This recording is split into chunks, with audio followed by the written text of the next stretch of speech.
Mais je pense que tu as raison, car d'après les informations que j'ai pu trouver, environ 71 milliards de dollars d'actifs russes gelés étaient censés être détenus en France.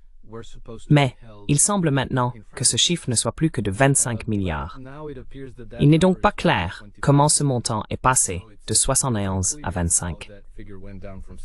Mais il est très probable que le gouvernement Macron ait décidé de se servir, ce qui explique peut-être pourquoi Macron a été si enthousiaste à l'égard de cette guerre et si paniqué à l'idée de la perdre, car ils devront alors rembourser.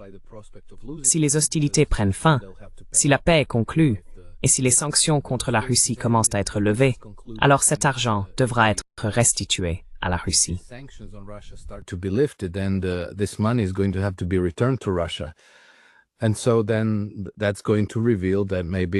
Et donc, cela va révéler que peut-être Macron et son gouvernement ont profité de la situation et volé des avoirs russes. Et comment vont-ils les obtenir? Vous savez, ils perdent leurs colonies. Ils ont perdu la plupart de leurs colonies en Afrique.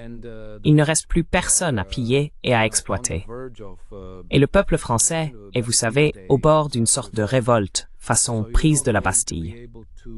Donc, il ne sera pas possible de récupérer cet argent en taxant l'économie. L'économie française est déjà dans un état déplorable. Cela pourrait donc signifier la faillite de toute la nation. Et cela pourrait signifier, je ne sais pas, j'aurais tendance à dire, des poursuites pénales.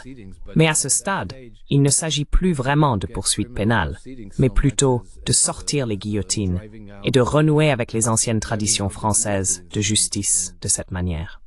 Pursuing the old French traditions of justice in that way. I don't